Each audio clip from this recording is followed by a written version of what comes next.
semana passada, nós estávamos vendo sobre a escolha que os espíritos fazem, ou que nós fazemos, das vidas futuras, não é? Estamos aprendendo sobre a escolha das provas.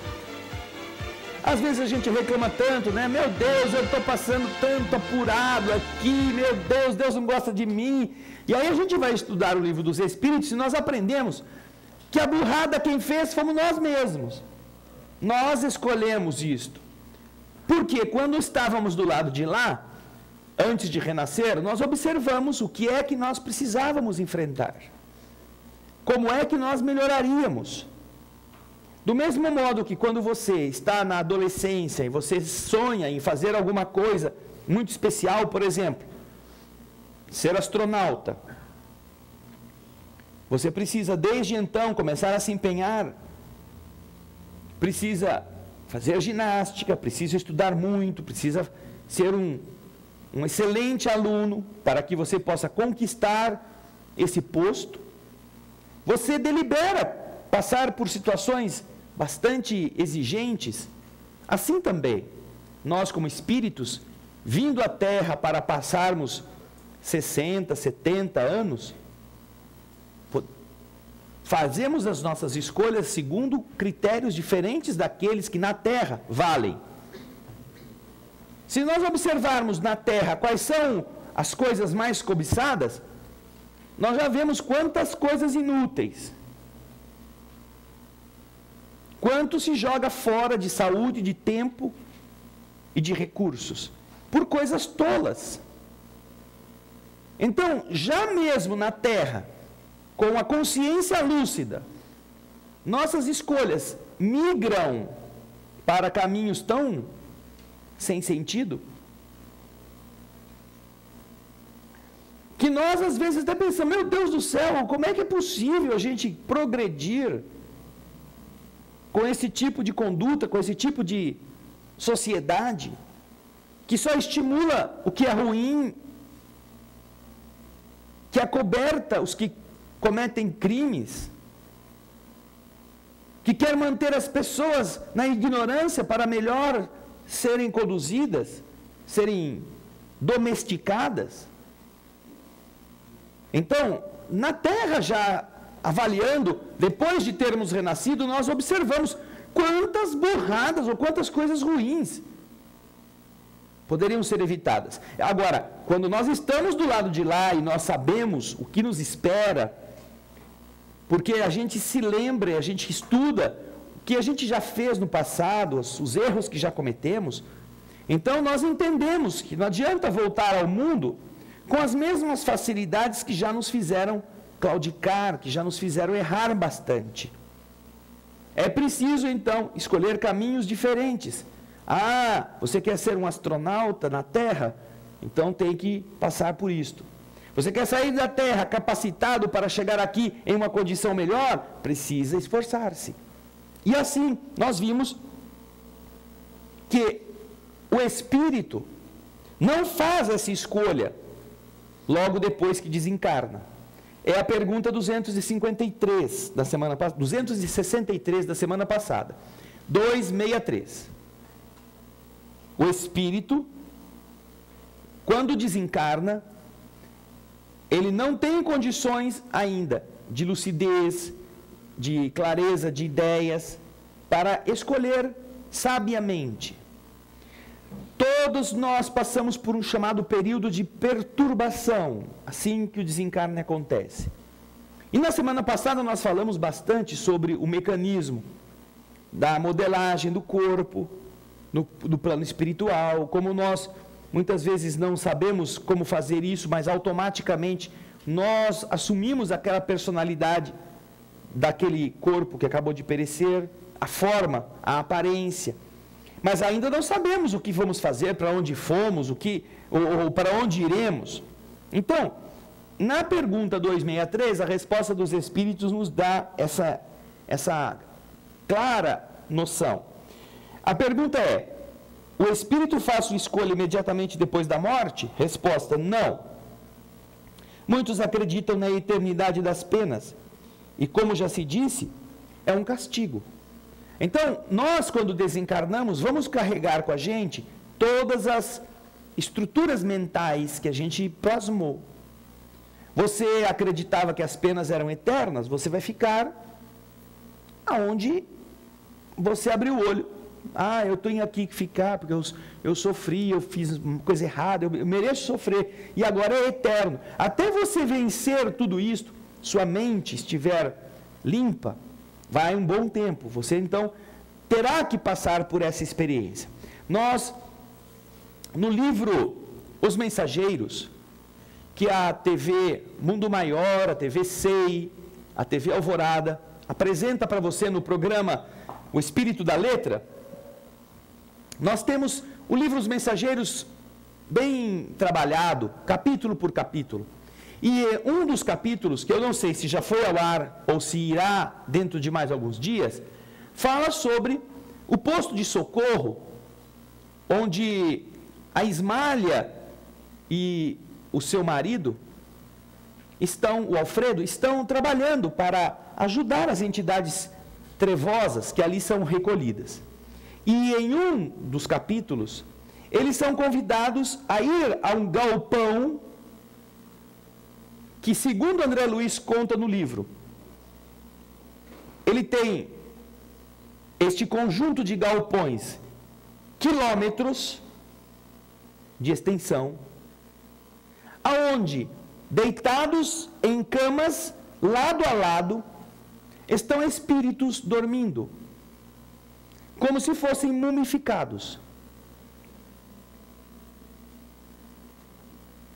E são galpões que ficam na penumbra, para que o ambiente favoreça o estado que o espírito se encontra, mas que, ocasionalmente, em determinados horários, um grupo vai a determinado centro destes galpões, onde estão mais ou menos 2.000 espíritos em melhor condição para recuperarem a lucidez. Ali eles fazem, então, em conjunto, uma oração, eles acendem as luzes, os enfermeiros começam a atender as necessidades emergenciais, eles são alimentados todos os dias, não só esses 2.000, todos os que estão nos pavilhões de quilômetros são abastecidos diariamente, ainda que na condição de múmias. Não é aquela múmia enrolada com pano, que nem o Ramsés II do Egito, mas eles estão num estado mental que foi produzido porque eles acreditavam que depois que morria era o nada, ou que depois que morria ia dormir, até o dia do julgamento. Então esta foi a ordem que a mente produziu no momento em que eles, eu estou morrendo, então agora é o fim. Mas eles estão vivos. Portanto, quando é possível, são recolhidos e ficam em tratamento. E, desculpa. Então, no livro Os Mensageiros, eles mostram esta cena, e o projeto Imagem tem esta cena bastante interessante. Em imagem, eles vão orar para que, através da prece, as energias que cada um dos espíritos trabalhadores possa doar, caiam sobre os que estão ali adormecidos. E então, naquele dia em que estavam fazendo isso, durante a oração, em uma determinada área do pavilhão, onde aqueles espíritos receberam a atenção diária normal, receberam o passe magnético, as vibrações daquele grupo que estava ali, 2 alucinados acordam e saem correndo, como se fossem doidos que voltam voltam de um sonho, e saem gritando, desesperados. Conseguiram romper aquele casulo mental. Mas isso não foi feito com violência, porque cada um produz isto. É preciso que isso possa ir acontecendo naturalmente. Então, o livro Os Mensageiros coloca para nós com clareza que estas pessoas que produzem para si esse tipo de ideia, passam por isto. Portanto, elas não têm como escolher nada, a próxima vida, como será, enquanto não recuperarem a lucidez. E esta lucidez só será recuperada quando chegar a hora, quando chegar o tempo, quando eles se desgastarem neste padrão de comportamento mental que eles produziram por sua vontade ou foram induzidos a produzir pela ação de dirigentes religiosos, de familiares ignorantes da realidade espiritual, que impuseram conceitos irracionais como se fossem verdades. É algo terrível para o espírito que sucumbe a esse tipo de noção, mas mais grave para o espírito que faz isto com os outros. Portanto, não dá ainda para ele ter noção do que vai acontecer com ele no futuro. É preciso, né, aguardar, até que a consciência plena se recupere. Agora nós vamos para a pergunta 264. Algo que é muito importante para todos nós pensarmos. Kardec quer saber dos espíritos amigos: o que é que dirige o espírito na escolha das provas que ele quer suportar? O que é? Não é você... Fecha o livro aí um pouquinho. Vocês não lerem em casa, agora eu vou ficar lendo aqui. O que é que dirige um espírito quando ele vai escolher uma prova? O que vocês acham que faz com que alguém escolha determinado tipo específico de prova? É o que Kardec quer saber. Vocês são os espíritos a quem Kardec está consultando. Tá bem? Então, Kardec perguntou: o que dirige o espírito na escolha das provas? Aí vocês vão responder. Então, ô Robernei, o que você responderia? Espera aí, deixa eu chegar no microfone. Assim todo mundo pode ouvir, o pessoal da TV Alvorada também. Eu acho que seria a sua necessidade, algo que você precisa melhorar, talvez. Você tenha necessidade daquilo, você sinta essa necessidade.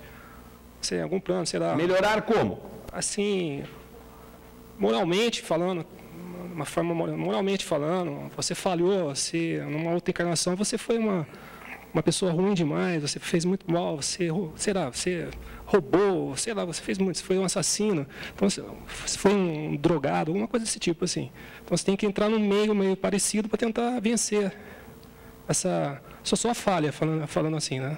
Então você, segundo a sua explicação, como espírito, pediria tentações ou dificuldades nesta área para que você pudesse vencer. Sim, seria isso que eu penso. Tá, e se você, na vida passada, fosse um espírito cujos erros foram produzidos pelo fato de você ter riquezas abundantes? Olha, poderia tentar novamente, né? Seria uma falha. Poderia tentar de novo, né?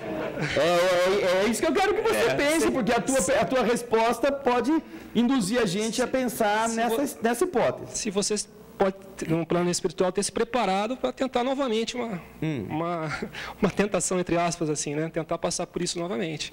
Né? Que a gente sabe que é uma das provas mais difíceis que tem também. Mas né? é só essa a opção? Eu acho que não, né? Acho que tem várias, né? Possa tentar, né? Bem, agora vamos ver o que o Felipe,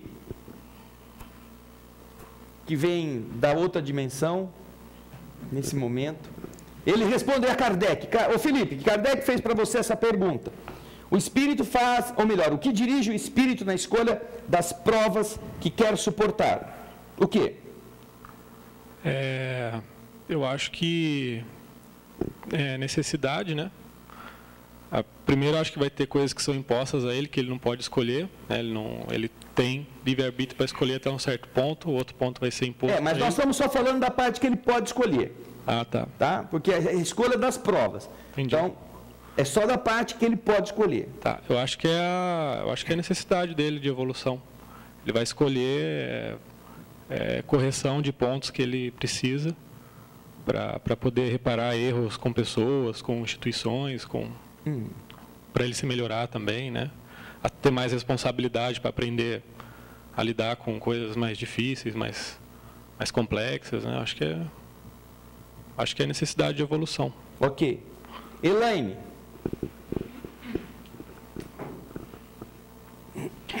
Eu penso que a consciência e o grau que ele já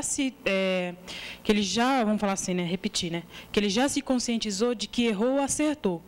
Então, a consciência de como ele foi, de como ele está e de como ele pode ser, faz com que ele avalie melhor a próxima existência dele. Sim, até porque, vejam só, nós sempre lembramos aqui, para servir de base ao raciocínio, que há uma diferença entre expiação e prova, certo? Qual é a diferença entre expiação e prova? Levanta a mão quem quer responder a isso. Diferença entre expiação e prova. Aqui, Alice, é para cá que você olha, não é lá para o Andrezinho. André, entendo como expiação algo que seja compulsório. O que é compulsório? Compulsório não está para o espírito decidir se quer ou não, é imposto. Sim. E a prova seria o que a maioria de nós acaba tendo que passar. Tendo que passar? Então é imposto. Que queira, isso, obrigado. Que pede para passar, é isso? Isso. Então a diferença entre expiação e prova não é o sofrimento. Porque você sofre na expiação e sofre na prova, certo? A dor é a mesma. Só que a causa da dor é que dá a diferença. Na expiação, um espírito rebelde, um espírito inconformado, um espírito que não aceita, tem que pagar a conta daquilo que fez de errado, pela lei do universo. Então ele recebe, como herança, as atitudes ruins dos efeitos amargos. Ele sofre. Agora, se a expiação tem este caráter, a prova não tem, mesmo que seja a dor a mesma. Na prova, como disse a Elaine, é isso que me fez lembrar essa distinção do que a Elaine estava falando, a prova é quando você avalia, quando você passa a ter noção, quando você entende, e você, por causa disto, sabendo para onde você quer ir, aonde você quer chegar, como espírito, e vendo quantos lastros você tem pesando sobre você, você então solicita a autorização divina para passar por determinadas situações dolorosas que vão fazer você jogar os lastros no lixo, jogar os lastros fora. É dor, só que esta é uma dor solicitada por alguém que já entendeu que isso é um projeto que ele está construindo. É um projeto. Você tem lá o terreno, você é o terreno. Mas você quer construir não naquele terreno, porque aquele terreno é uma pirambeira. Pelas coisas erradas que nós já fizemos. Então, como projeto, você quer construir uma casa térrea, uma casa num terreno plano. Então, o que você tem que fazer? Você tem que cortar o morro. Tem que arrumar uma moto niveladora e fazer os cortes, e arrancar aquela terra, arrancar o entulho, arrancar as pedras, arrancar as árvores, para planar o terreno, para você construir a sua casa, a casa interior. Aí você, que fez o projeto, você saberá que isso vai dar muito trabalho. É mais fácil construir em cima da pirambeira, porque você não tem que tirar terra nenhuma. Mas não é isso que você quer, você fez o projeto. Então, você sabe que, mesmo que demore, você tem à frente um objetivo. Você se esforça para conquistá-lo. Então, a prova é algo que você solicita. E quando você observa nas pessoas que estão na Terra, sofrendo, você consegue discernir com facilidade se ela está sofrendo por expiação ou se ela está sofrendo por prova. É muito fácil. Por quê? Porque quem sofre por expiação fica amarelo e quem sofre por prova fica cor-de-rosa. Não é por isso. Quem sofre por expiação se revolta. Porque é um espírito despreparado para cumprir com as coisas que deve cumprir. Ele gosta de comer e não pagar. Ele gosta de quebrar e não colar. Ele gosta de fazer bagunça e não arrumar. Então, este indivíduo que foi colocado agora para ser um empregado que arrume tudo que os outros estragaram, que coloque em ordem tudo que todo mundo bagunça, e ele vai odiar fazer isto. Então ele reclama, ele rosna, ele morde a coleira, ele sofre com raiva. Este é o sofrimento do espírito em expiação. O outro sofrimento que leva você a entender que não se trata de expiação, que se trata de prova, é o do indivíduo que está suando, que está com calo, com bolha na mão, que está sujo de barro, que está trabalhando de manhã até o entardecer sem parar, que não está se alimentando como devia, que não tem fim de semana, está lá. Então você fica vendo aquele cara cavando aquele tempo e fala, mas você está aí sofrendo esse tempo inteiro. Eu sei que eu estou sofrendo, mas é que eu tenho um projeto, eu quero construir minha casa nesse terreno que eu tenho que arrancar essa terra toda. Eu não tenho dinheiro para pagar uma moto, eu não tenho dinheiro para pagar mais gente, eu tenho que fazer isso. Então eu vou sofrer, mas como eu vou ficar contente quando essa casa estiver pronta. Então os que estão em provas escolheram isto. Portanto, não tem por que reclamar. E geralmente passam pela mesma dor, pelo mesmo tipo de dor que um outro está passando, seja doença, seja abandono, seja perda material, não importa. Mas são resignados. São criaturas pacíficas. São seres que fazem aquilo como alguém que sabe que não é a dor em si mesma o objetivo. É a casa. Por isso vale a pena você se empenhar. Então, quando se fala escolha das provas, na verdade só podia ser escolha de prova. Porque expiação você não escolhe. Não há sentido em dizer escolha da expiação.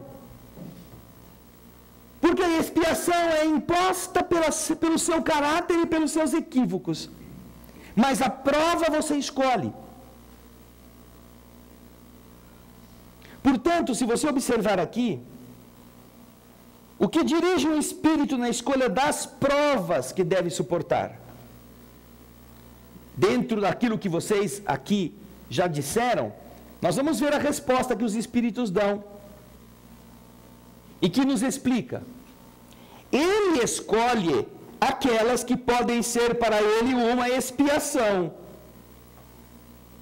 Ou seja, ele está consciente, ele está lúcido do seu passado, ele sabe que ele errou em tal área da sua personalidade.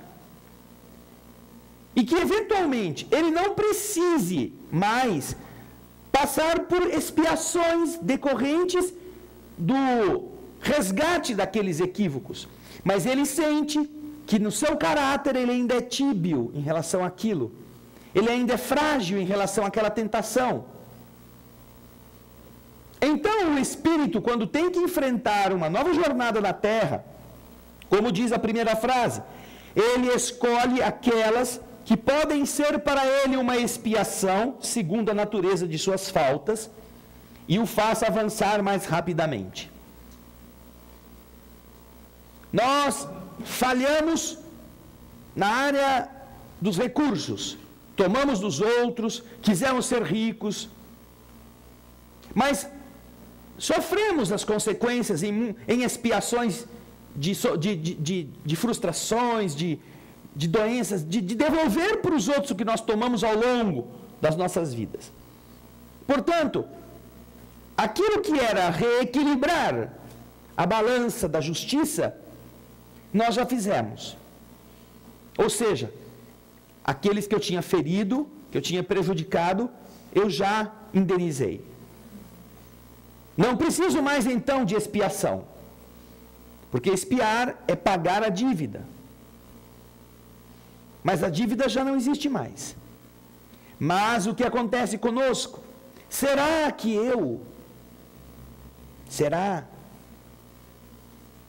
não guardo comigo ainda a raiz amarga debaixo do solo, que assim que as condições se fizerem favoráveis, vai lançar os seus brotos de novo para que eu volte a fazer a mesma coisa? Será? E então, o espírito consciente do que ele precisa, do que ele quer para ir adiante sem mais aquela nódoa, pode pedir: eu quero voltar ao mundo e passar por dificuldades econômicas,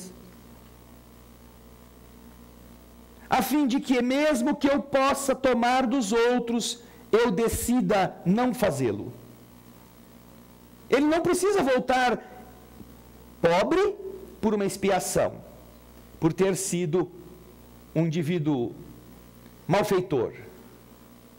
Mas ele pede para voltar na mesma situação expiatória da pobreza,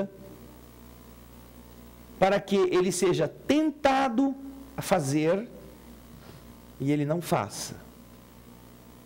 Isso é uma prova. É você solicitar que lhe seja concedido passar por experiências nas quais um dia você malogrou, para você testar a sua resistência. Então é isso que ele está dizendo. O Espírito escolhe aquelas provas que podem ser para ele um sofrimento, segundo a natureza das suas faltas, e o faça avançar mais rapidamente. Alguns se impõem uma vida de misérias e privações para tentar suportá-la com coragem. Sabem que na sua estrutura, a falta de confiança, a fragilidade emocional fez com que eles errassem. Então agora eles pedem a experiência para desenvolverem a coragem. Outros querem se experimentar nas tentações da fortuna e do poder, bem mais perigosas pelo abuso e mau uso que delas se pode fazer, e pelas más paixões que desenvolvem. Outros, enfim, querem experimentar-se pelas lutas que devem sustentar ao contato do vício. Observem que todas as três frases que nos servem de exemplo têm este mesmo caráter. Alguns se impõem, ou seja, alguns querem se experimentar. Primeiro, nas misérias e privações, para tentar suportá-las com coragem. Segundo, querem se experimentar nas tentações da fortuna e do poder. Terceiro, querem se experimentar pelas lutas que devem sustentar ao contato do vício. Ou seja, as três hipóteses, o indivíduo quer experimentar-se. Por isso ele pede para passar por aquilo que vai pôr o dedão na ferida dele, para ver se ela está cicatrizada ou vai sangrar de novo. Porque se sangra de novo, é sinal de que ela ainda não estava curada. E isto é algo muito importante para que nós meditemos. O que guia um espírito, obviamente, que já está em condições de fazer a escolha das provas, não é? Que já passou pela situação difícil de acordar do lado de lá, de se encontrar, de entender qual é a sua situação espiritualmente falando, depois de vencida esta etapa, ele já está pronto para reencarnar e já tem condições lúcidas de fazer isto. Então, quando isso se dá, o que é que dirige o espírito na escolha das suas provas? E no caso, isso pode ser aplicado a todos nós.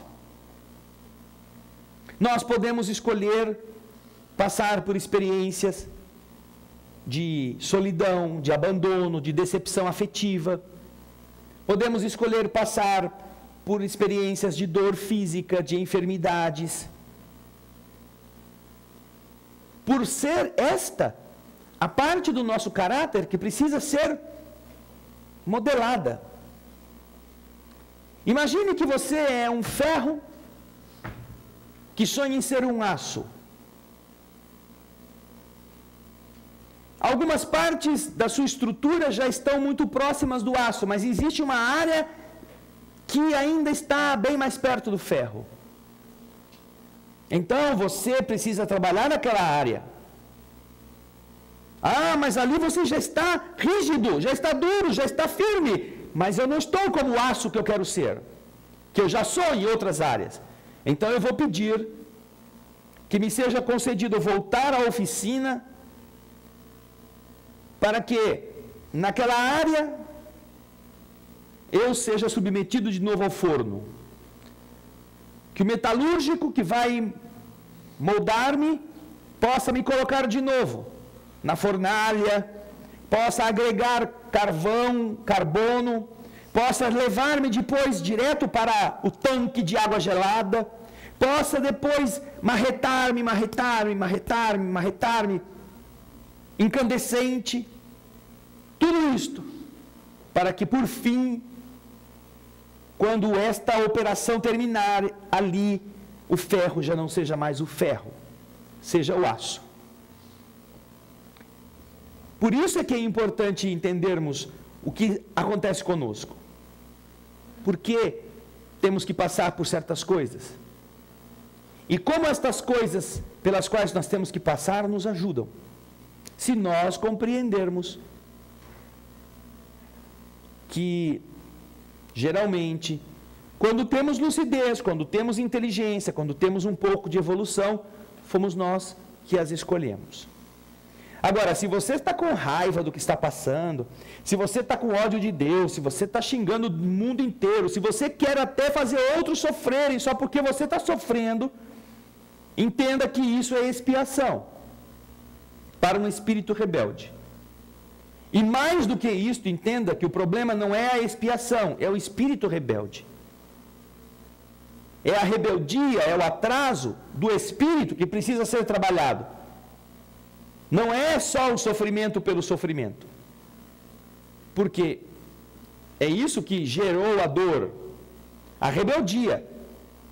E se hoje, mesmo com a dor, o indivíduo continuar rebelde, ele continuará produzindo expiações para o futuro. É necessário empenhar-se para mudar o que é a causa da expiação, que é o nosso caráter. Indômito, arrogante, orgulhoso. Porque enquanto a gente não fizer isso, continuaremos a ser uma fábrica de expiações. Alice, a Cícera quer fazer uma pergunta. Você respondeu, eu ia perguntar quando a pessoa não aceita, tem expiação, de vontade, sangrado. Então eu queria saber se, mesmo ele sofrendo tudo isso, ele vai ter que voltar nessa mesma situação? Vai. Porque ele não está trabalhando o que precisa ser trabalhado. Por ignorância, por falta de vontade, por se sentir assim, vítima, por não ter ninguém que o ajude. É possível, se a pessoa for um pouco madura, se ela tiver um pouco de entendimento, é possível que ela, vendo o sofrimento e compreendendo os mecanismos que lhe foram impostos pelo passado de erros, ela desenvolva, depois de ter entendido que ela não está assim para ficar rebelde, para ficar com raiva, para querer descontar nos outros, mas ela está assim porque ela fez isso com outras pessoas, pode ser que a pessoa inteligente, que aceite este princípio, ela fala, bom, então se a coisa funciona assim, bom, deixa eu começar então a trabalhar o meu interior, a minha maneira de ser, meu jeito. Então ela pode começar a transformar a dor e expiação em algo que venha quitar, por um lado, aquilo que ela fez de errado e, ao mesmo tempo, somar coisas boas para ela andar mais depressa. Há um livro soberbo, em ensinamentos a esse respeito, que se chama Ação e Reação. Este livro é imprescindível para que nós aprendamos como transformar débitos em aquisições. Como podemos passar por situações dolorosas, expiatórias, e ao mesmo tempo aprender e nos transformar, quitando dívidas e ganhando terreno na evolução como espírito. Então, não deixem de ler o livro Ação e Reação. Existem muita informação, muitas passagens interessantíssimas que têm a ver com a nossa vida pessoal. E é isso que geralmente a gente desperdiça. Nós desperdiçamos os testemunhos por acharmos que não merecemos, que Deus está se enganando conosco, que está muito pesado. Até pelo fato do que, se a expiação nos é imposta nos limites daquilo que a gente pode suportar. E mais ainda, a prova que pedimos. Se a prova é uma solicitação do espírito interessado, os nossos mentores espirituais, eles autorizam apenas aquilo que realmente nós tenhamos condições de suportar. Isso é fundamental. Há uma história muito bonita no livro Estante da Vida.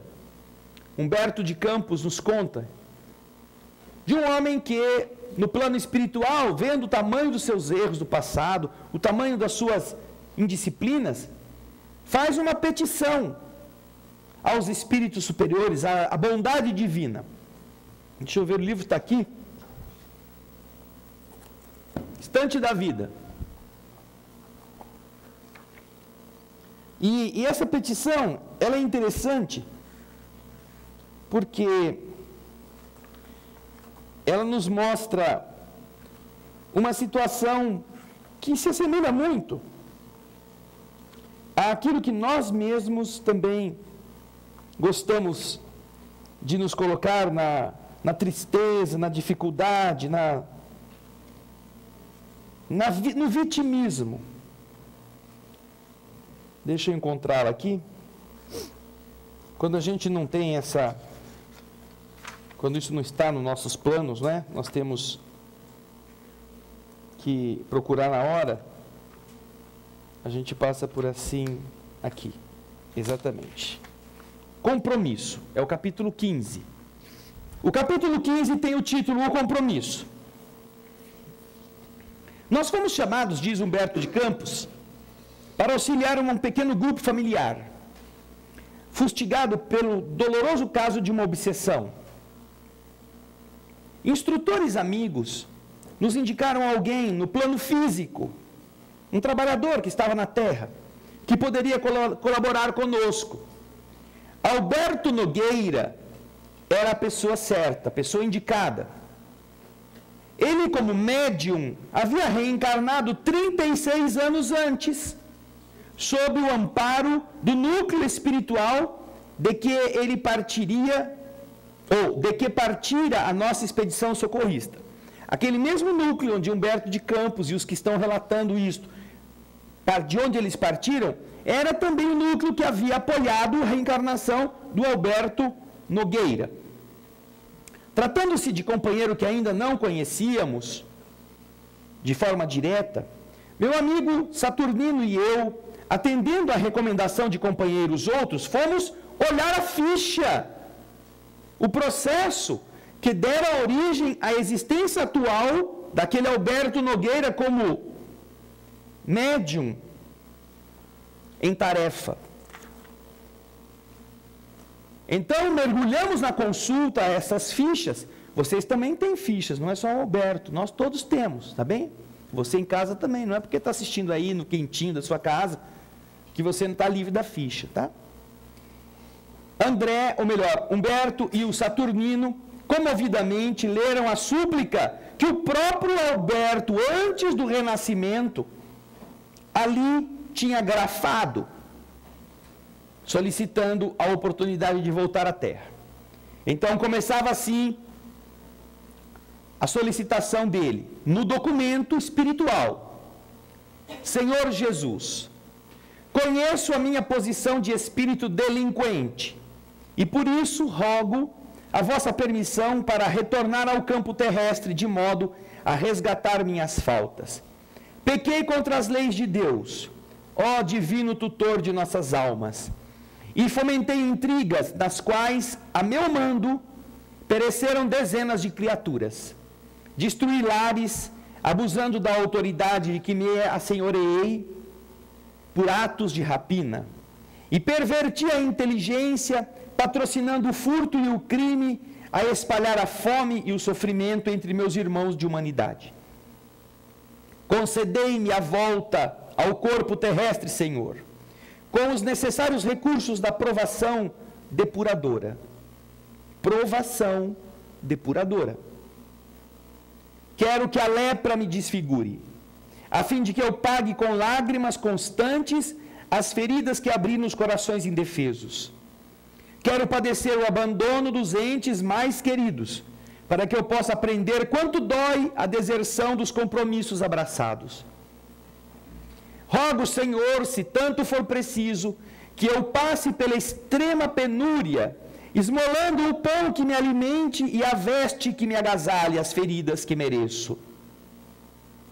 Se julgardes mais conveniente a minha depuração, dai-me a loucura ou a cegueira para que eu possa expiar minhas faltas, seja nas angústias do hospício ou nas meditações agoniadas da sombra.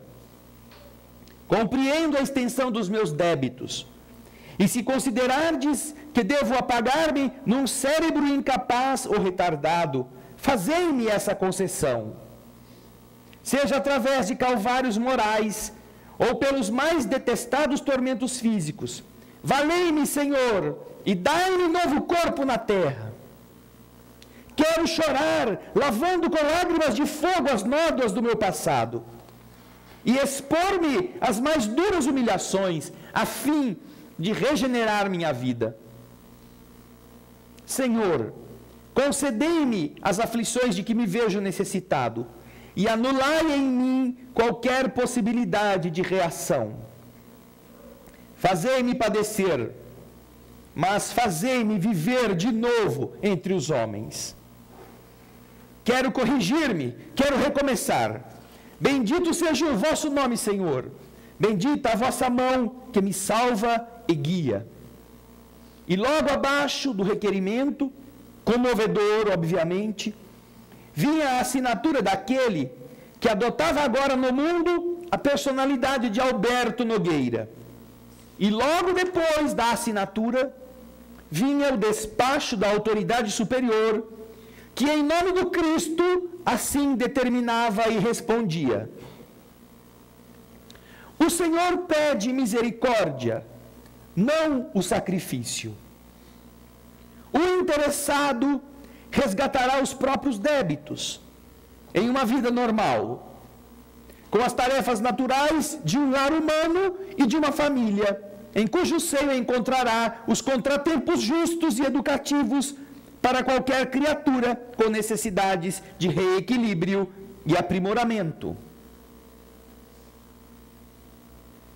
Mas, por graça do Senhor, será médium espírita, com a obrigação de dar pelo menos 8 horas de serviço gratuito por semana em favor dos irmãos necessitados da terra, consolando-os e instruindo-os na condição de instrumento dos bons espíritos que operam a transformação do mundo em nome do nosso Senhor Jesus Cristo.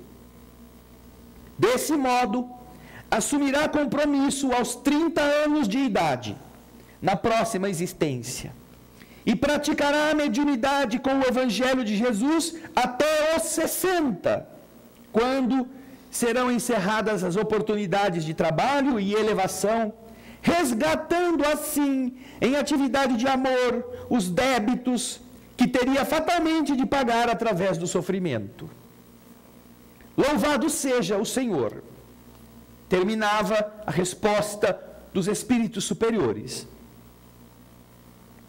Diante de páginas tão expressivas, certamente Saturnino e eu não poderíamos alongar anotações.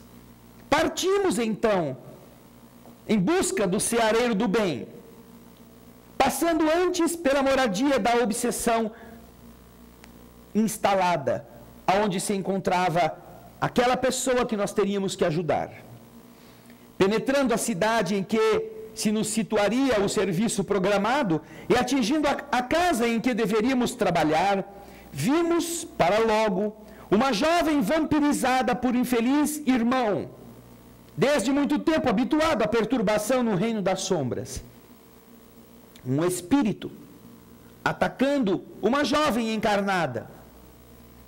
Imprescindível socorrer a menina ingênua, alertar-lhe a mente, sacudir-lhe as forças profundas da alma com informações e instruções suscetíveis de libertá-la. Nada de perder tempo.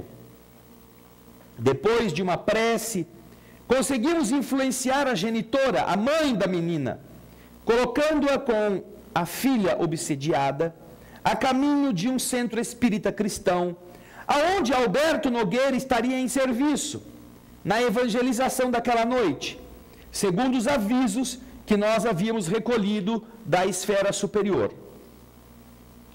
Entre aflição e desapontamento, chegamos ao centro e não encontramos Alberto no lugar de trabalho. Então, através da via telepática, perguntamos ao simpático dirigente da casa espírita aonde estava Alberto, e ele nos respondeu em pensamento que o referido amigo abandonara a pontualidade e aparecia de vez em quando no trabalho. E então surgira o impasse.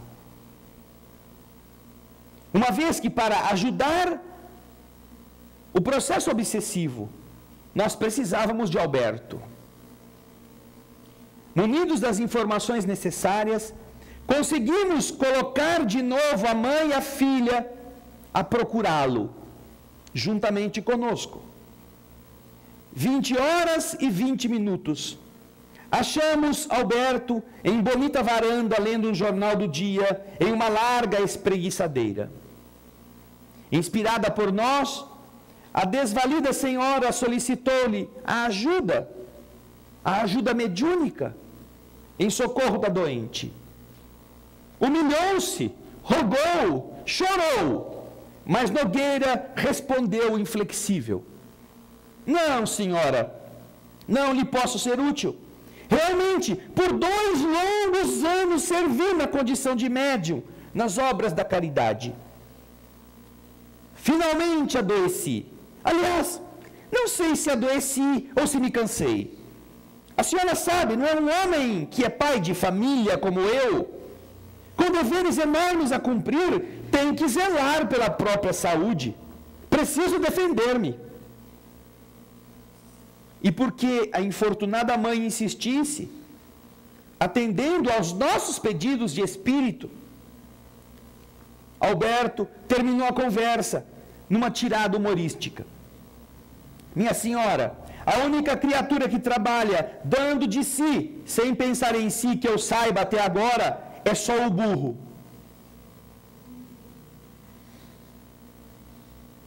Saímos como entramos, carregando o mesmo problema e a mesma inquietação. Aquele espírito valoroso que pedira a lepra, a cegueira, a loucura, a idiotia, o fogo, as lágrimas, a penúria, o abandono, a fim de desagravar a própria consciência no plano físico, depois de acomodar-se nas concessões do Senhor, esquecera todas as necessidades que lhe eram próprias para o reajuste e preferia a ociosidade, enquadrado em pijama, com medo de trabalhar.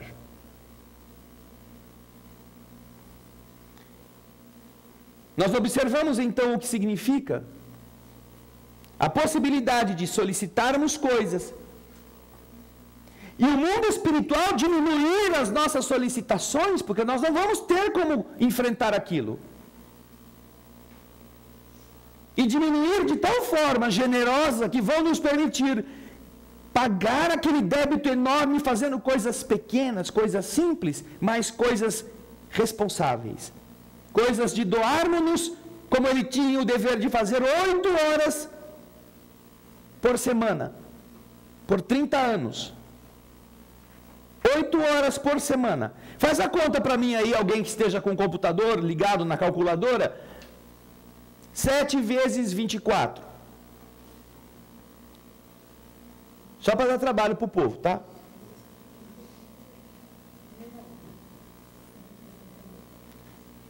Vamos lá. Já tem gente de cabeça que já fez. 168. Em uma semana existem 168 horas. Agora ele tinha que trabalhar 8 horas por dia. 7 vezes 8. Ou melhor, desculpa, 8 horas por semana. Por semana. De 168, ele tinha que trabalhar 8. Sobrava-lhe 160 horas.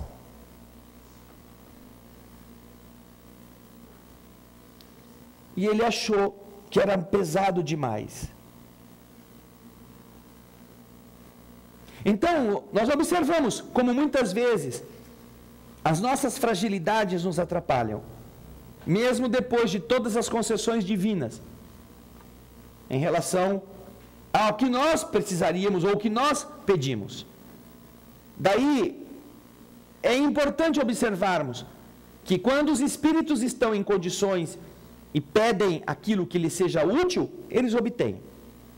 Mas, seja na expiação, ou seja na prova, quando você pode pedir coisas até maiores, você terá somente aquilo que dá conta.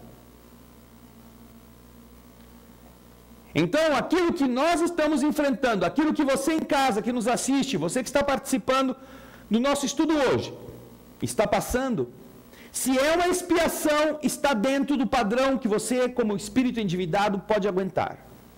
Porque senão não teria sido autorizado. E se é uma prova, é a mesma coisa que acontece com o Alberto Nogueira.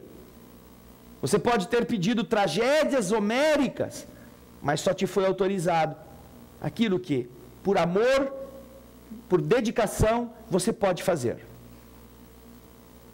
Em 168 horas de uma semana, os espíritos pediram somente 8 de devotamento. E se ele, durante 30 anos, fizesse só 8 horas por semana, todo o mal que ele elencou no que ele pediu, a lei do universo consideraria sanado. Consideraria que ele havia vencido. Então, puxa vida. Se a pessoa trabalhasse 2 horas por dia durante 7 dias, ela trabalharia 14 horas. Não foi isso que pediram. Pediram 8 horas. Se trabalhasse então 1 hora por dia, 1 hora e 15 minutos, 1 hora e 10 minutos, 1 hora e 12 minutos por dia, ela cumpriria 8 horas numa semana.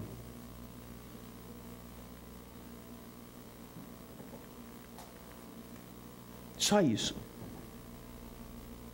Então, quando nós observamos como o universo nos trata, com qual generosidade nós somos vistos pelos olhos divinos, e como nós encaramos essas dádivas com tal leviandade, com tal irresponsabilidade, é bom a gente tremer enquanto é tempo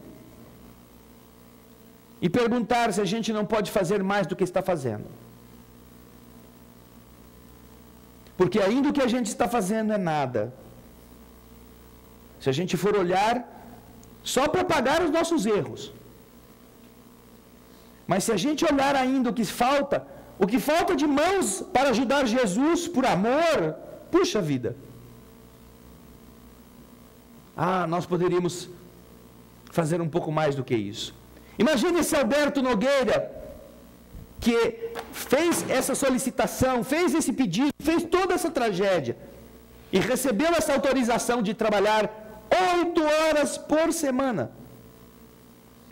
Se ele se empenhasse e ele apresentasse por semana 10 horas de trabalho, 10, 11. Como ele chegaria do lado de lá e seria visto pelos espíritos amigos que avalizaram para ele o retorno que ele tanto precisava. Puxa, como você foi lá para pagar 8 horas por semana e você trabalhou 10 horas por semana. Teve semana que trabalhou 11, 12 horas. Então, 8 é para eu pagar dívida. E o que sobrou é para ajudar Jesus, por amá-lo. Para ajudar o Pai que me deu a vida, fazendo algo positivo, construindo o mundo, de acordo com as minhas limitações. Por amor, não por dívida, não por dever, não por ser imposto pela minha consciência. Mas não, vai chegar do lado de lá, depois de trabalhar 2 longos anos. E vai dizer o que depois que ler isso daí que ele escreveu? E vai dizer o que depois que ele ler o que respondeu à autoridade superior?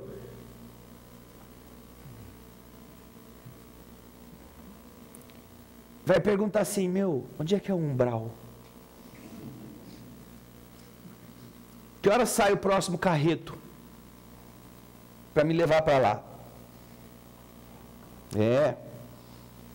Dá vergonha. Só de ouvir a história dele, dá vergonha.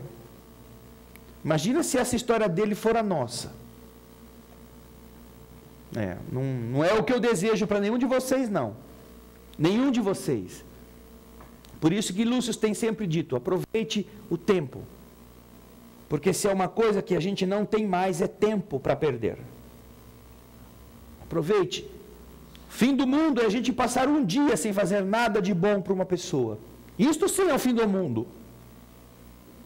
Você desperdiçar um dia sem que alguém seja melhor, que alguém se sinta melhor, porque você fez algo de bom, elogiou, ajudou, amparou, orientou, por querer fazer isto. Então, essa é a época em que pouca coisa feita com amor representará muita coisa no peso da balança. Por isso que Jesus usa a expressão do trabalhador da última hora, que trabalha só 1 hora e recebe como se tivesse trabalhado o dia inteiro. Perguntas?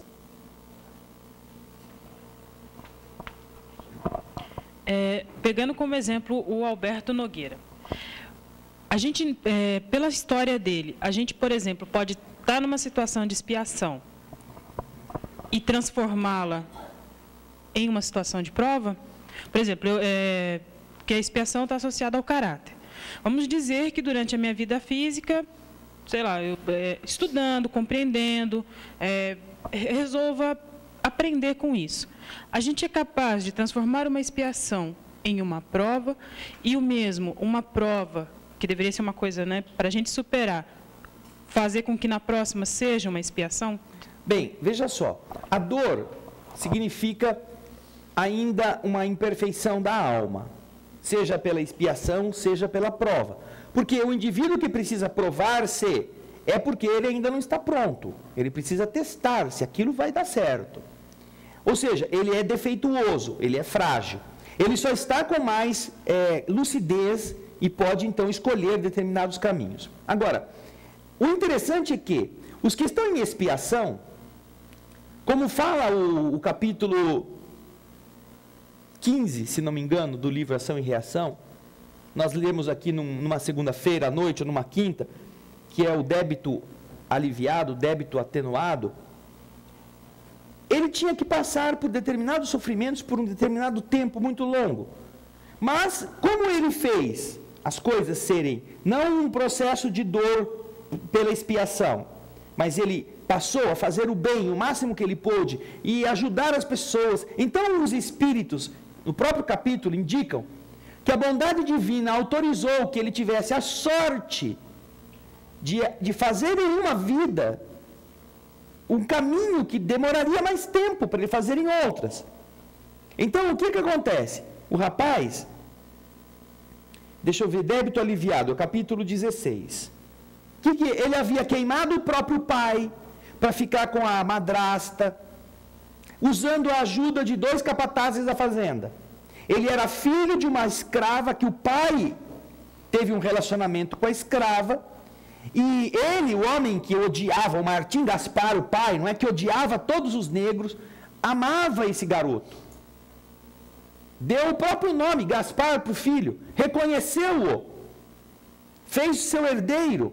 Eram quase em uma idade em que eles eram jovens ainda, muito próximos para poderem estar nas mesmas farras, eles se curtiam. Mas o rapaz enamorou-se pela mulher do seu pai.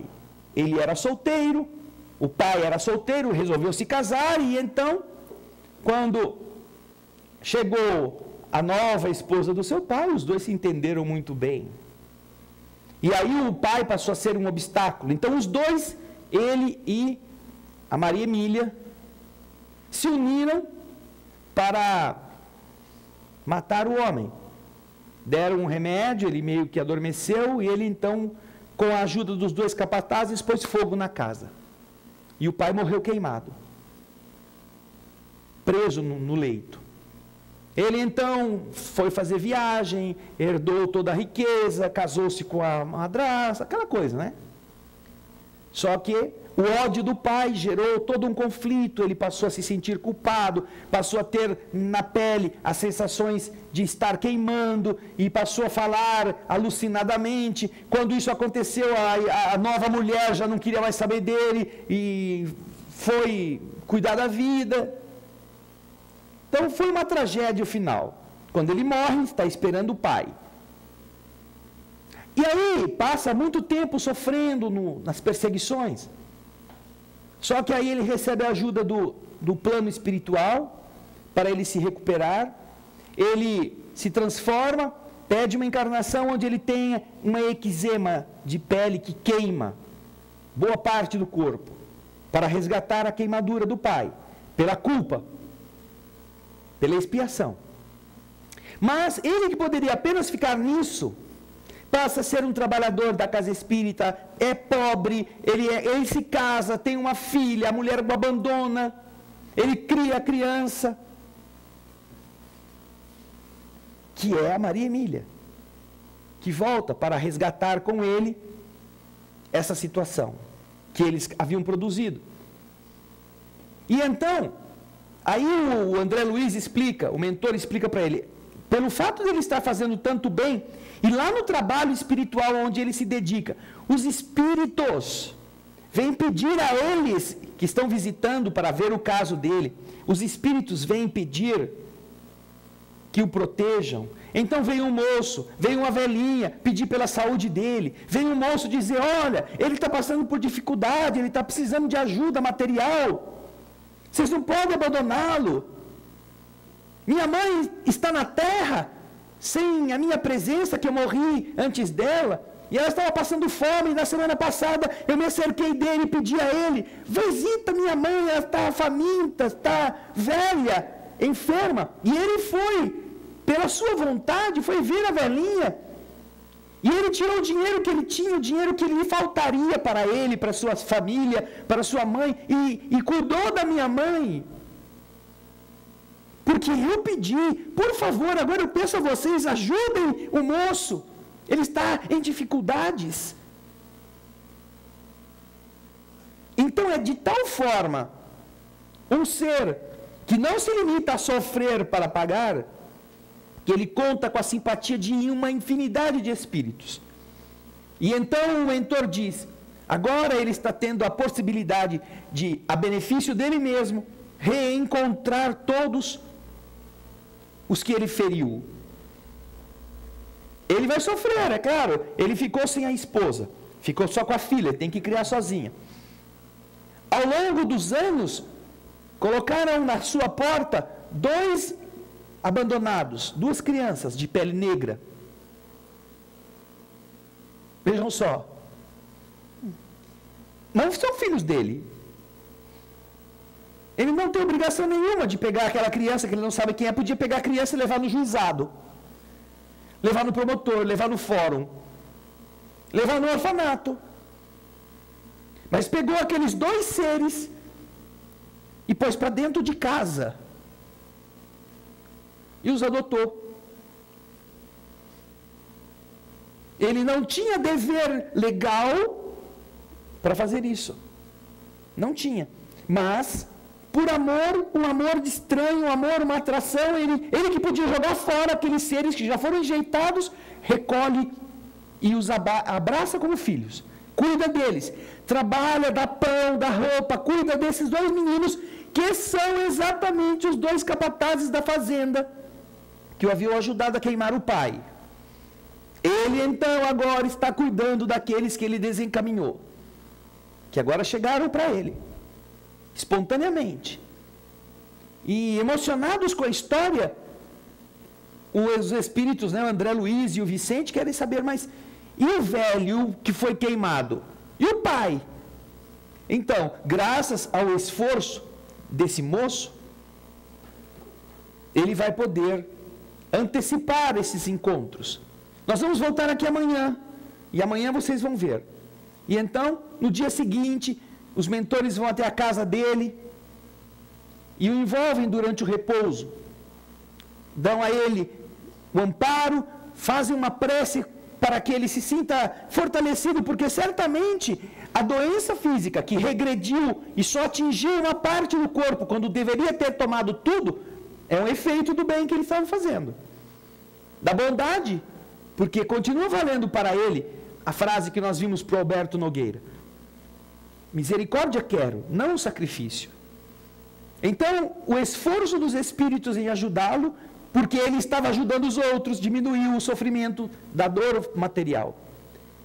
O esforço de amar os seres desconhecidos que alguém pôs lá, fez com que ele se tornasse credor da simpatia dos espíritos. Mas ele era pobre, ele era doente, morava com a mãe velhinha.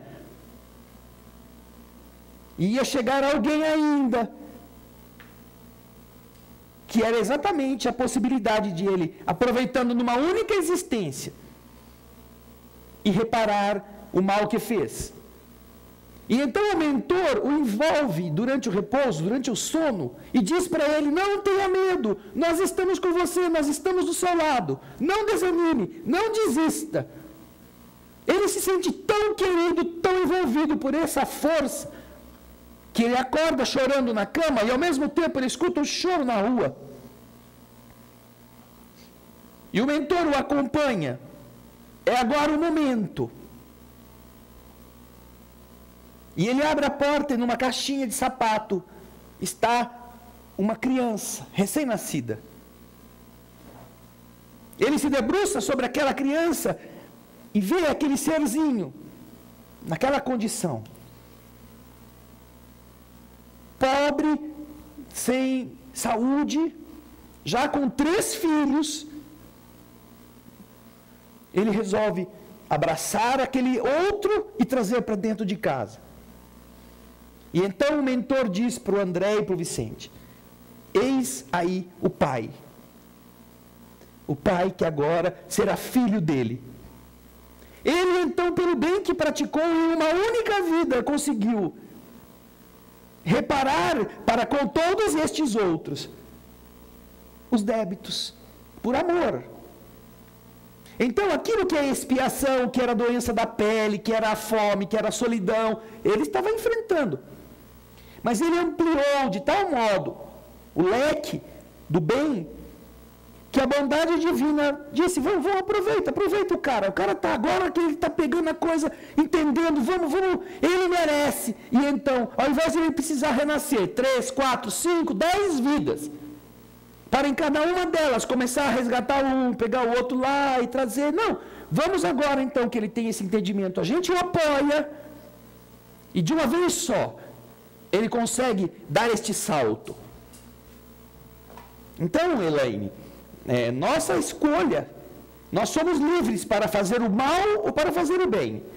E somos livres para dizer, até aqui eu vou, mas eu não vou um pouquinho mais. Sempre que a gente vai um pouquinho mais, a gente tem amparo, a gente tem apoio. Mas se a gente só faz até o nosso, entre aspas, limite, tudo bem, até aí dá para ir com ele. Mais para frente ninguém pode contar com esse cara. Agora, é claro que se você tem a possibilidade, como teve Alberto Nogueira, e joga fora, como você vai pedir de novo mais alguma coisa? É claro que a culpa e a vergonha vão fazer você solicitar não só provas, mas estar em condição de expiar aquilo que você já fez de errado e a omissão de uma vida inteira perdida. Por isso é que os espíritos explicam que, dizia o Chico Xavier quando encarnado, que os espíritas, porque ele viveu muito tempo para ver muito espírita morrer do lado de lá. E o Chico disse, os espíritas estão morrendo muito mal. Querendo dizer que, do lado de lá, eles se encontram em situações muito ruins. Porque exatamente deixaram de fazer, tendo o conhecimento que a doutrina espírita dá, deixaram de fazer muito do que poderiam ter feito. Não sei se é em uma das obras do Bacelli ou se é em alguma das falas de Eurípides.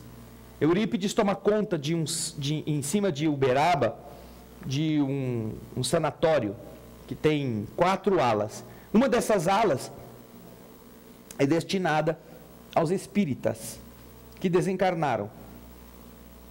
Mas é um hospital de louco no plano espiritual. E aí perguntam, mas por que os espíritas que conhecem tantas coisas estão aqui no hospital de louco? Porque quando eles desencarnam e veem o tamanho das coisas que eles tiveram em facilidades, em aprendizagem, em instrução para a vida futura e desperdiçaram, boa parte deles enlouquece. Perde a razão. Por sua própria escolha. Perde a noção. Não é possível que eu fiz isso. E aí começa a bater no bumbo. De uma certa forma, é uma forma de fugir, né? Entendeu, Elaine? O Edson de Botucatu pergunta, o suicida, mesmo que tenha algum conhecimento do espiritismo, estará sujeito a vivenciar as dificuldades pela situação que criou? Até mais, não é? Porque se para alguém que não conhece a lei do universo, tão claramente como a doutrina espírita nos deixa conhecer, existe responsabilidade que é atenuada pela ignorância, por não a pessoa estar ciente do que fez, não há essa desculpa, não há esta atenuante para quem conhecia a responsabilidade da vida. Portanto, para o espírita, o suicídio é mais grave ainda do que para o leigo. Portanto, Edson, não tem nada que atenue a dor, as dificuldades serão medidas de acordo com aquilo que a pessoa sabia. Não é o ato em si que iguala todo mundo. É quem pratica o ato que faz a diferença. Tá bom? Muito obrigado, Edson. Um grande abraço. A Célia de Rosário, na Argentina, ela diz assim, da semana passada. Pelo que eu entendi, de acordo com sua explicação, a pessoa pode se materializar da maneira que imaginar depois que desencarna. Entendi corretamente? Bem, se você imaginar que a plasmagem do perispírito se dá com base na mente, na figura que a pessoa faz de si mesma, na mente naquele momento, você entendeu corretamente. Mas, se você imaginar que se a pessoa pensar que ela é o coelhinho da Páscoa, ela vai se materializar como o coelhinho da Páscoa do lado de lá, assim que morrer, não é assim. Tá bom, Célia? Não é, eu vou imaginar que eu sou Alice no País das Maravilhas. Não vai aparecer como Alice. Nós só conseguiremos controlar a forma do perispírito quando a lucidez, quando o domínio da mente for maior. Não acontece isso no momento do desencarne, tá bem? No momento do desencarne, nós vamos plasmar de forma automática, usando a figura mental que nós temos a nosso próprio respeito. Estamos no hospital entubados, estamos no hospital magrinhos, estamos com 90 anos. A sua mente criou esta figura de você com 90 anos. Então, quando houver o momento da separação do corpo físico e o corpo espiritual, será essa ideia que você faz de você mesma quem vai dar as linhas básicas para aquela primeira plasmagem. Mais adiante, você vai mudando isso. Mas primeiro precisa mudar o pensamento. Muito obrigado, Célia. Um grande abraço. Agora as perguntas de hoje. O Adailton de Santos. Gostaria de perguntar sobre Adolf Hitler, que foi o maior carrasco da humanidade no século XX. Será? Hein, Adailton? Será que foi o maior carrasco? Você está afirmando uma coisa. Será? Ele está fazendo coisas que não são boas, nós sabemos disso. Mas dizer que foi o maior carrasco da humanidade? Eu não me arriscaria a afirmar uma coisa assim, contra um nosso irmão. Porque nós não conhecemos todos os lados da verdade. E aprendemos no livro O Evangelho segundo o Espiritismo, que Deus desculpa o que o homem condena. E que Deus condena o que o homem desculpa.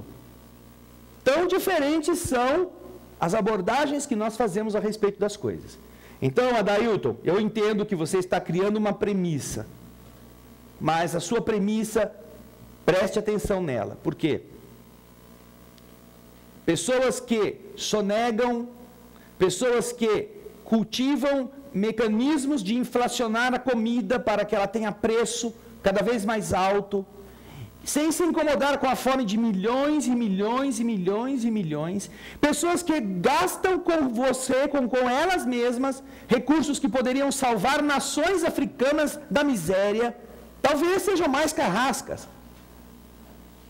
porque não estão em uma guerra, têm recursos abundantes, e só por egoísmo ou por luxo, se esquecem de salvar vidas. Portanto, vamos meditar a respeito desses questionamentos. Como poderia estar no mundo espiritual? A resposta é óbvia dentro daquilo que as leis do universo nos indicam.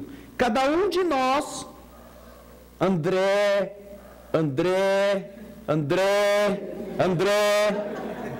Nogueira.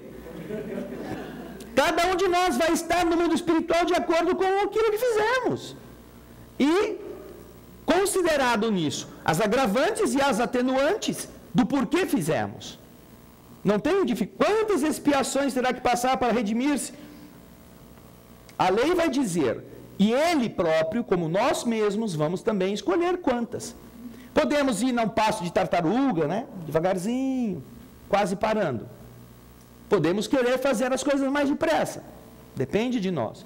O universo não é uma máquina de tortura, Adailton. Muitos espíritas, entendendo errado o espiritismo cristão, imaginam que a lei de causa e efeito é uma lei de vingança. Não, é uma lei de amor. É uma lei que vai fazer com que nós aprendamos a fazer o bem no lugar do mal. Não, ele pode ser uma pessoa que um dia renasça, ele que fez as coisas que fez, e se devote à medicina, se devote à ciência, seja um cientista que descubra um mecanismo de salvar vidas. E devotadamente entregue isso gratuitamente para todas as nações. Aí vai ser anjo. Aí vai ser santo. Nós aprendemos na doutrina que aquele que foi o ser mais execrável do cristianismo, e alguns consideram até pior do que Hitler, que foi Judas, Tanto que até ninguém mais malha Hitler. Eu nunca vi ninguém malhando Hitler. Não é? Vocês já viram alguém? Vamos fazer um boneco de Hitler, vamos meter a paulada nele. Não. Mas 2000 anos depois, o povo ainda continua malhando o espírito, a memória de Judas. Os cristãos que aprenderam com Jesus a perdoar o seu irmão. E nós aprendemos na doutrina espírita que esse mesmo ser depois cumpre consigo próprio o reerguimento da vergonha que fez, enfrentando uma missão e vencendo, como Joana d'Arc. Ora, como entender que os mesmos cristãos que malham o Judas se ajoelham diante de Joana d'Arc, sendo este o mesmo espírito?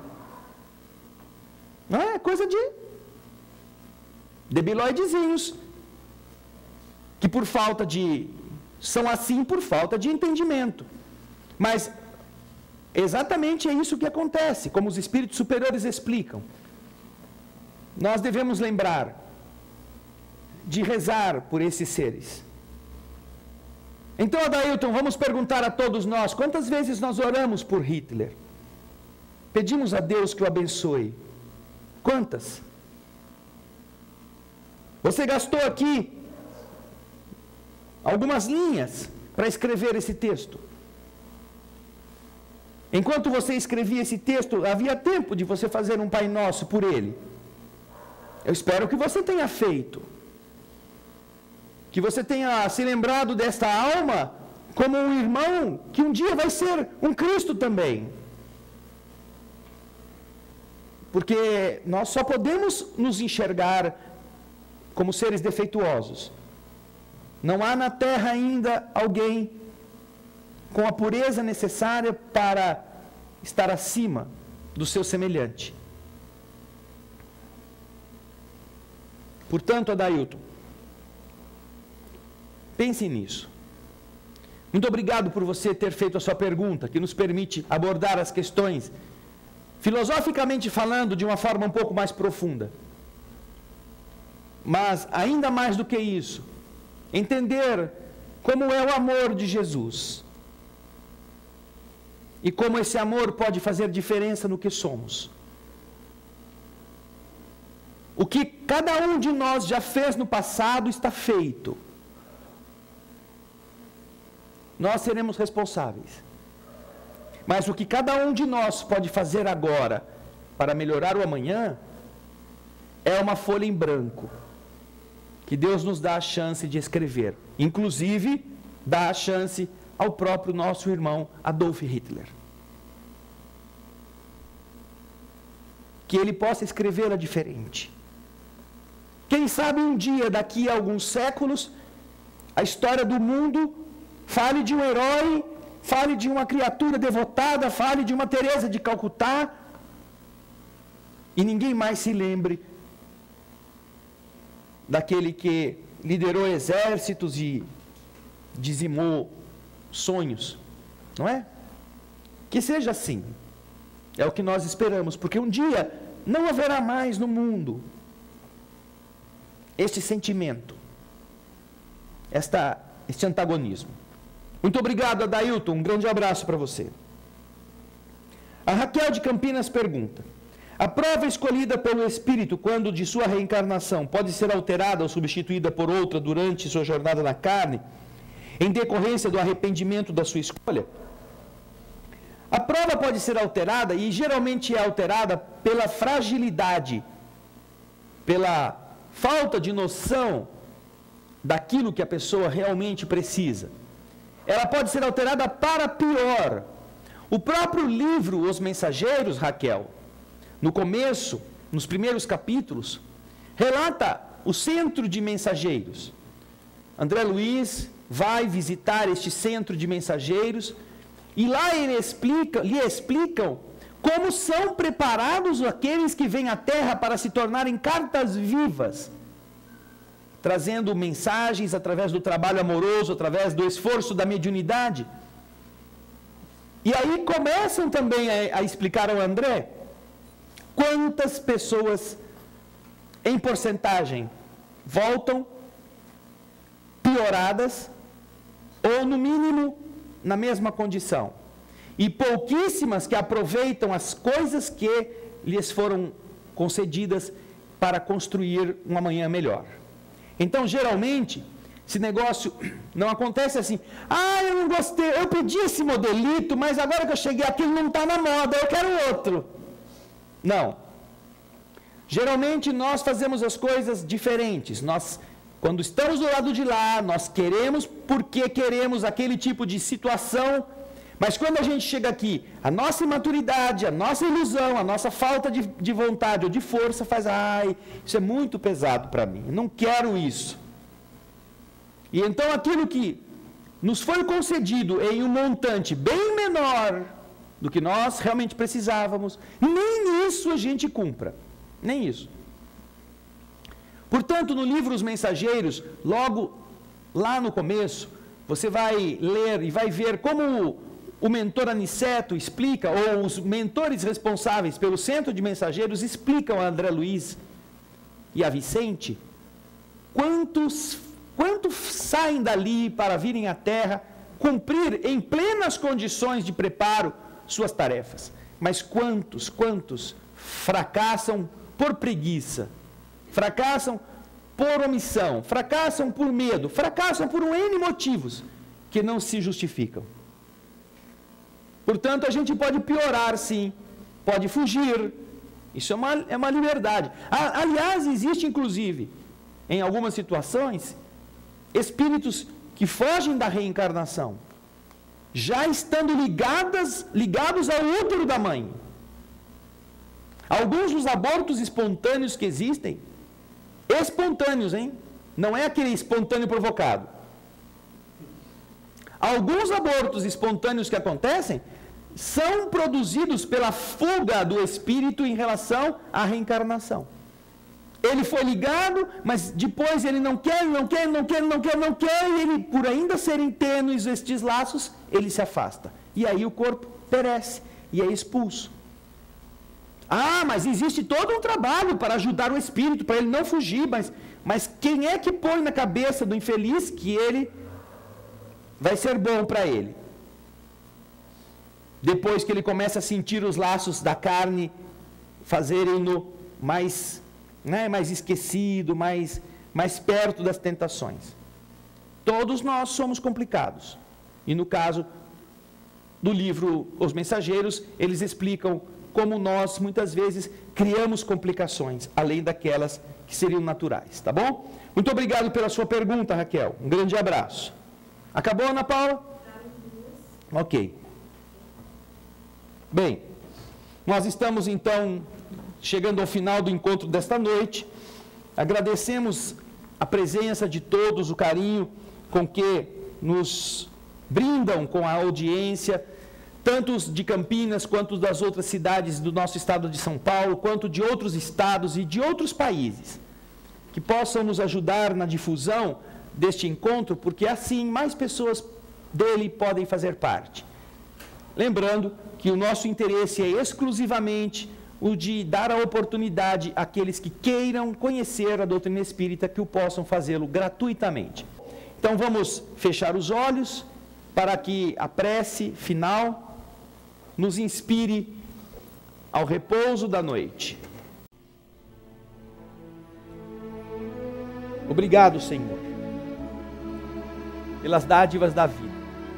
Como dissemos no começo, na prece inicial, dádivas que nos explicam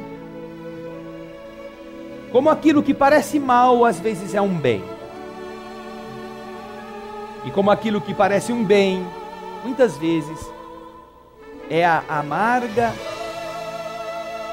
oportunidade de nos comprometer. Ajuda-nos, Senhor, a entender isso. E compreendendo os motivos de termos voltado à Terra em uma nova encarnação, aproveitarmos o tempo, pararmos de ser chatos na reclamação de tudo, pararmos de achar que não merecemos, que é pesado demais, e aproveitarmos estas forças usadas no reclamo para reforçar a vontade e dizer: Pode ser difícil, mas é mais leve do que eu aguento. Pode ser doloroso, mas eu ainda consigo fazer o bem, mesmo sofrendo. Pode ser extenuante, mas como é bom poder ter o corpo que canse, ao invés de ter o corpo que chore. Obrigado, Senhor, por nos ensinar a converter a lágrima em suor.